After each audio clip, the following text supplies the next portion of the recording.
Hello students, welcome back to my channel librarians world. तो आज मैं आपके लिए बहुत ही स्पेशल वीडियो लेके आया हूँ, जो कि आप लोगों के लिए बहुत ज़रूरी है। पिछली वीडियो में आपने एक वीडियो देखी थी मेरी, जिसमें मैंने आपको इंटर्नशिप के बारे में समझाया था कि कैसे आप AICTE के अप्रूव्ड इंस्टीट्यूशन में अपने इंटर्नशिप के लिए अप्लाई कर सकते हैं। And this video is very much relevant for BLIS and MLIS students. आप BLIS के स्टूडेंट हो जिन्होंने पास कर लिया हो या पास करने वाले होंगे, उनको इंटर्नशिप के लिए अप्लाई करनी है अलग अलग लाइब्रेरीज में। और MLIS के स्टूडेंट्स हैं जिन्होंने इंटर्नशिप करनी है, उनके लिए ये वीडियो बहुत रेलेवेंट है। और उसी को सपोर्ट करते हुए कि कैसे आपने कौन कौन से इंस्टीट्यूशन में आपने अप्लाई करना है। और आज मैं आपके लिए स्पेशल एक वीडियो लेके आया हूँ, जिसमें मैं ये आपको बताना चाहता हूँ कि आपको CV कैसे बनाना है। कई सारे स्टूडेंट को अभी तक बायोडेटा, जिसको हम CV बोलते हैं, बनाना नहीं आता है। और जब आप CV बनाने नहीं बना पाते हैं तो आपका जो जो एप्लीकेशन है वो कैंसिल हो जाती है। लोग उसको एंटरटेन नहीं करते हैं, क्योंकि उसमें कुछ कंटेंट ही नहीं होता है।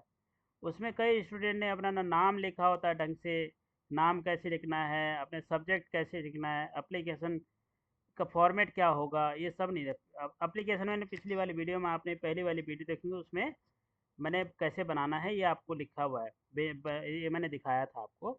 और साथ में मैंने एप्लीकेशन का फॉर्मेट भी डाला था। तो आज मैं CV का फॉर्मेट आपको बता रहा हूँ कि कैसे आपने CV बनाना है। ठीक है, CV में सबसे पहले आपने ये CV से देख सकते हैं कि एक साइड में आपने फ़ोटो पिक अपनी पेस्ट करनी है। साथ में आपने अपना नाम लिखना है, और आपने उसके नीचे अपना प्रोग्राम लिखना है कि आप BLIS के स्टूडेंट्स हैं या MLIS के स्टूडेंट हैं। ठीक है, उसके बाद आपने अपना ईमेल एड्रेस लिखना है। और ये एक चीज़ और बताता चलूँ कि ये जो फॉर्मेट मैं बता रहा हूँ ये फाइनल नहीं है, आप अपने हिसाब से इसको डिज़ाइन कर सकते हैं। लेकिन कंटेंट, जहाँ तक कंटेंट की बात है, आपको ऑलमोस्ट कंटेंट पे ध्यान रखना है कि आप जितना रिच CV बनाएंगे उतना ज़्यादा इम्पैक्ट रहता है कि सामने वाला आपकी एप्लीकेशन को एंटरटेन करता है। तो साथ में आपने यहाँ पे लिखना है कैरियर ऑब्जेक्टिव या ऑब्जेक्टिव्स।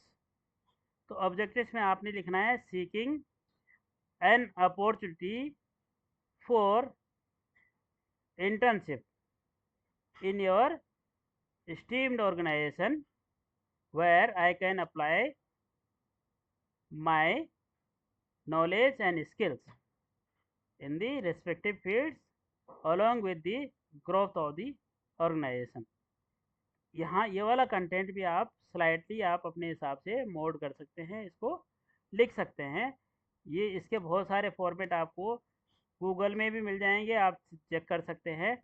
लेकिन आपने ये कैरियर ऑब्जेक्टिव अपना या इंटर्नशिप ऑब्जेक्टिव आपने लिखना है कि why you want to intern in a college library और इंस्टीट्यूशनल लाइब्रेरी।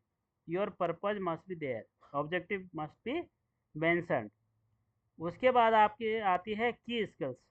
और की स्किल्स मतलब जो आपके सबसे स्ट्रॉन्ग एरिया है, उसमें आपने लिखना है कि आपको कैटलॉगिंग आती है, आपको क्लासिफिकेशन आती है या नहीं आती है।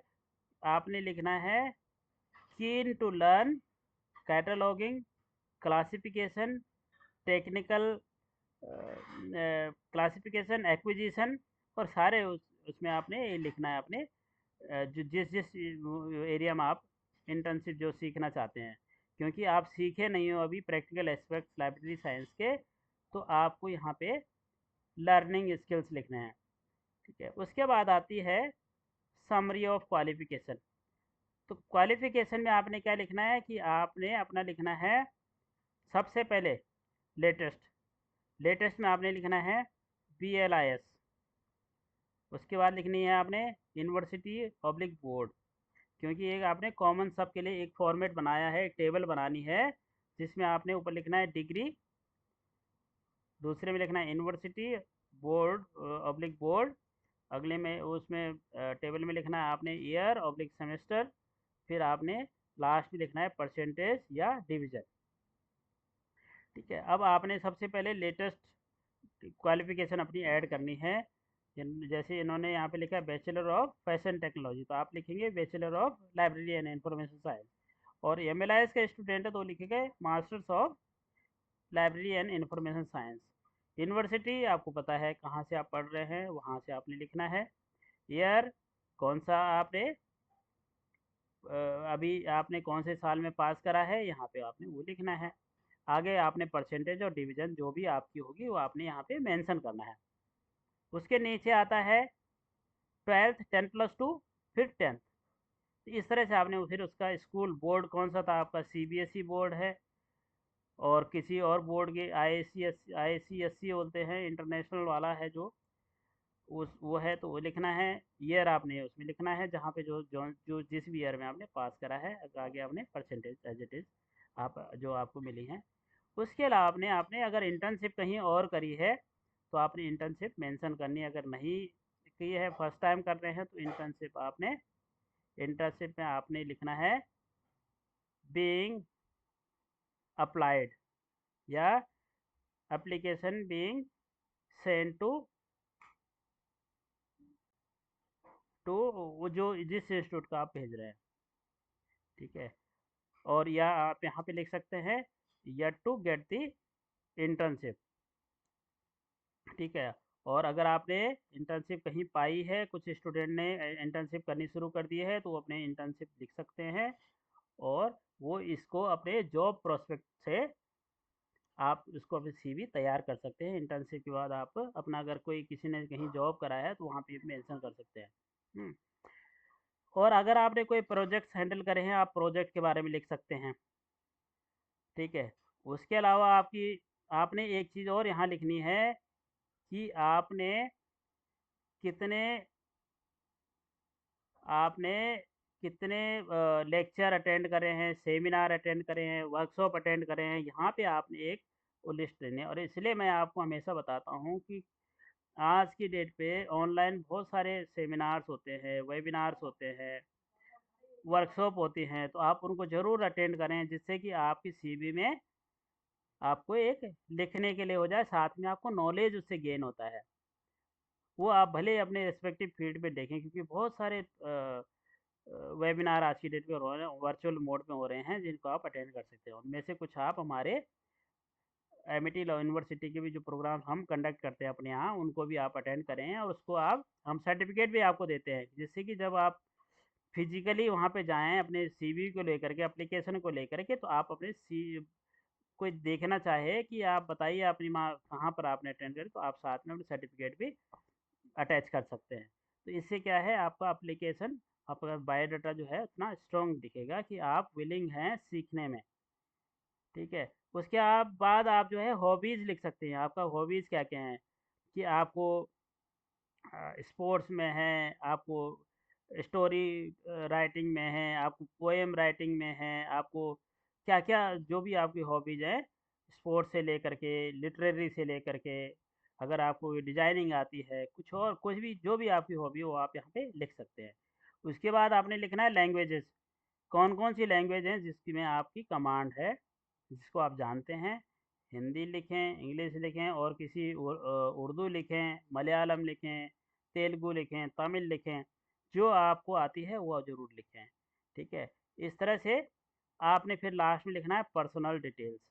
पर्सनल डिटेल्स में आपने अपना एड्रेस लिखना है, जहाँ जो आपका कॉरेस्पॉन्डेंस एड्रेस होगा, जहाँ की आपको आपकी उसी, क्योंकि वो फ्यूचर रिकॉर्ड के लिए होता है। जब आप अप्लाई करते हैं तो आपको कभी आप कोई चीज़ आपके साथ कांटेक्ट करना चाहता है यूनिवर्सिटी कॉलेज कि भाई आपको हम जॉब देना चाहते हैं, तो उसमें आपको चिट्ठी घर पे आ सकती है। और अदरवाइज भी वेरिफिकेशन पर्पज़ के लिए भी अपना एड्रेस ज़रूर मेंशन करना चाहिए, साथ में ईमेल एड्रेस, मोबाइल नंबर आप उसमें लिखना चाहिए लिस्ट में। और फिर आपको लिखना है एक और कॉलम यहाँ पे ऐड करना है रेफरेंसेस। तो रेफरेंसेस में आपको ज़्यादातर उन लोगों को प्रोफेशनल फील्ड में जो आपके लोग नॉन नॉन हैं, चाहे आप मेरा लिख सकते हैं, लेकिन जिनका आप रेफरेंस लिखेंगे पहले उनसे कंसेंट ज़रूर लें कि सर हम या मैडम हम आपका नाम अपना सीवी में एज ए रेफरेंस ऐड करना चाहते हैं, तो आप अपनी कंसेंट देते हैं क्या? जिससे कि जब कभी आपसे कोई क्वेरी हो तो आप उनसे वो बता सकते हैं, हाँ ये मैं इस बच्चे को जानता हूँ या जानती हूँ, जो भी है आप इनको अपने यहाँ ट्रेनिंग पे रख सकते हैं या जॉब के लिए रख सकते हैं। तो इस तरह से रेफरेंसेस आपको ज़रूर लिखना है। उसके बाद आप लिखेंगे सैलरी। अगर कोई जॉब के लिए अप्लाई कर रहा है तो आप जो लिखेंगे एक्सपेक्टेड सैलरी, कि क्या सैलरी आप हमसे चाहते हैं। तो जो आप स्टूडेंट अभी आज की डेट पे जो जो भी स्टूडेंट अप्लाई करेंगे उनको हमेशा नेगोशिएबल लिखना चाहिए, क्योंकि आपके अंदर उतनी अभी स्किल्स नहीं होंगी क्योंकि आप फ्रेशर हैं इस फील्ड में।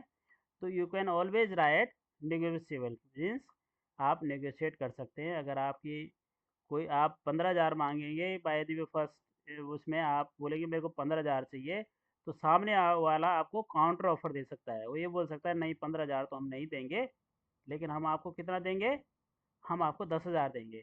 तो ये है नेगोशिएबल। अगर आपने बोल दिया नहीं मेरे को सैलरी चाहिए 50,000, सामने वाला आपको समरली reject, the institution, the library will reject it without letting you know that why it was not considered for the position. तो यहाँ पे आपने नेगोशिएबल लिखना है जिससे कि उसको पता लगे कि सामने वाला किसी भी एक उसमें आ सकता है, नेगोशिएबल उसमें आ सकता है, सैलरी में आ सकता है, तो it will be negotiated with the respective institutions. तो यहाँ पे आपने फिर डेट लिखनी है, अपना नाम लिखना है, और इसमें आपने सिग्नेचर करके, आप चाहें तो डिजिटल सिग्नेचर करके उसको लगा सकते हैं और आप उस वहाँ भेजें। तो ये मेरा पर्पस था कि आप लोग जब सीवी भेजें तो सारी इन्फॉर्मेशन, और कोई इन्फॉर्मेशन जो मेरे से भी छूट गई हो और आपको लगे कि नहीं ये भी हमने अपनी सीवी में ऐड करना चाहिए, तो वो ज़रूर ऐड करें। और इम्प्रेसिव सीवी बनने से क्या होता है, आपका पहला स्टेप जो है पास होता है। जब आपने देखा होगा कि जब हम आर्मी में जाते हैं तो सबसे पहले क्या होता है, आपकी हाइट नापी जाती है, तो वो पहला स्टेप है आपका। उसके बाद फिर आपसे रेस कराई जाती है, दौड़ाया जाता है आपको 1500 मीटर 4 मिनट 5 मिनट में, ठीक है, वो दूसरा स्टेप है। फिर आपका फिजिकल होता है, फिर उसके बाद आपके बहुत सारी चीज़ें चेक करते हैं, आईज चेक करते हैं, नाक चेक करते हैं, कुछ अब नॉर्मेलिटी तो नहीं है। तो इसी तरह से लाइब्रेरी प्रोफेशनल्स के लिए ये स्टेप्स है। पहला स्टेप एप्लीकेशन कैसे लिखना है, दूसरा स्टेप सीवी कैसे बनाना है, तीसरा स्टेप अपनी जितने भी आपने जो भी चीज़ें आपने एक्यूमुलेट करी हैं अपने कैरियर के पॉइंट ऑफ व्यू से, उनको उसमें लिखना है। फिर उसको भेजना है, सैल्यूटेशन कैसे करना है, डियर सर मैडम, ऐसे कैसे लिखना है उसको प्रॉपर जो है। आप बहुत सारी वीडियो जो आपको मिल भी जाएंगी, और इसको भी आप कनेक्ट करके अपने आप को एक अच्छा से प्रेजेंटेशन करके, और आपको इन आपको आपकी जो एप्लीकेशन है उसको एंटरटेन होने के बहुत ज़्यादा चांसेस होते हैं, क्योंकि first impression is the last impression. अगर आपको फर्स्ट इम्प्रेशन अच्छा नहीं है तो फिर आपको सिलेक्ट होने के चांसेस बहुत कम होते हैं। तो ये मेरी सजेशन थी, और आप इसको ध्यान से अपने सीवी बनाएं। और कभी आपको लगे कि मेरे को कुछ इस बारे में और भी आपको अपडेट करना है, या और कोई इन्फॉर्मेशन रह गई है जो आपको जाननी है, तो मैं इसके बाद एक तो और वीडियो बना करके आपको कोशिश करूँगा आपको गाइड करूँ। Thank you.